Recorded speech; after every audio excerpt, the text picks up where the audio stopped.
প্ৰিয় বন্ধু বান্ধৱীসকল, আপোনাৰ সন্তানে আজি মেট্ৰিকৰ বিজ্ঞান পৰীক্ষা কেনেকুৱা কৰিলে? মই সেই বিজ্ঞান পেপাৰখনৰ MCQ কুৱেশ্যনখিনিৰ এনচাৰ ইয়াৰ পিছৰ ভিডিঅ'ত কৰি দি আছোঁ। প্ৰথমে আপোনাৰ সন্তানে পৰীক্ষা কেনেকুৱা কৰিলে বা তোমালোক ছাত্ৰ ছাত্ৰীসকলে তোমালোকৰ বিজ্ঞান পেপাৰখন কিমান ভাল পালা কৰি, কিমান কৰিলা সেই বিষয়ে জনাবা। আৰু মই আশা কৰিছোঁ তোমালোকে MCQখিনি পাৰিছা আৰু বাকী কুৱেশ্যনখিনি তোমালোকে ভালকৈ পাৰিছা। বাকী কুৱেশ্যনখিনিও বিশেষ টান কুৱেশ্যন অহা নাই, গতিকে নাম্বাৰ পাবলৈ বেয়া হোৱা নাই। তোমালোকে গোটেইখিনি লগাই অন্ততঃ 5 মাৰ্কটো অতি কম কৈছোঁ, তোমালোকৰ 5 মাৰ্ক উঠিব। আৰু এই পৰীক্ষাটো দিয়াৰ পিছত তোমালোকে কেতিয়াও চিন্তা কৰি নাথাকিবা কি কৰিলোঁ কি মেলিলোঁ।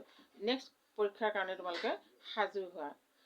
আৰু আপোনালোকক কৈছোঁ, পেৰেণ্টছসকলে বা গাৰ্জেনসকলে কেতিয়াও, মই আগৰ ভিডিঅ'টো কৈছোঁ, সেই পৰীক্ষাৰ্থীসকলক প্ৰশ্ন কিমান কৰিলা কি কৰিলা এইবিলাক সুধি সুধি আমনি দি নাথাকিব।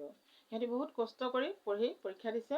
ইয়াৰ পিছত আমি নাম্বাৰ কি পাওঁ সেয়া ভগৱানৰ ওপৰত। মই আগতেও কৈছোঁ, এই পৰীক্ষাটোৰ নাম্বাৰ কেৱল এখন স্কুলত বা এখন হায়াৰ ছেকেণ্ডেৰী স্কুলত এডমিশ্যন ল'বৰ কাৰণেহে, স্কুল নহয়, হায়াৰ ছেকেণ্ডেৰী স্কুলত এডমিশ্যন ল'বৰ কাৰণেহে দৰকাৰ হয়।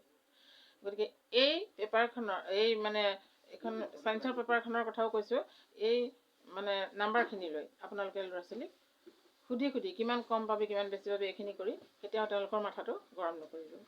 মই নেক্সট ভিডিঅ'ত এনচাৰখিনি দি আছোঁ। আপোনালোকে মাত্ৰ এটা কথা কওঁ, মই সেইকাৰণে ভিডিঅ'টো দিলোঁ। প্ৰথমে ল'ৰা ছোৱালী অহাৰ পিছত কেতিয়াও আপোনালোকে কিয় নম্বৰ কম পাবি বা এইটো কিয় নকৰিলি সেইটো লৈ তেওঁলোকক নকৰিবা। তোমালোকেও চিন্তা নকৰিবা, তোমালোকে পাছ কৰিবাই। তোমালোকৰ লাইফটো ছেটেল হোৱাটো বিচাৰা। ইয়াৰ পিছত তোমালোকে হায়াৰ ছেকেণ্ডেৰীখনত পঢ়া আৰু কি হ'বাগে সেইটো মনতে ভাবি থাকা। এই পৰীক্ষাটোত তোমালোকে পাছ কৰিলে তাৰপিছত এডমিশ্যন লৈ তাৰপিছত তোমালোকে লাহে লাহে নাম্বাৰ পাই উঠি উঠি গৈ থাকিবা। গতিকে পাছ কৰিবাই, বিশেষ টান পেপাৰ অহা নাই। মই তোমালোকক নেক্সট ভিডিঅ'ত এনচাৰখিনি কৰি অলপ পিছতে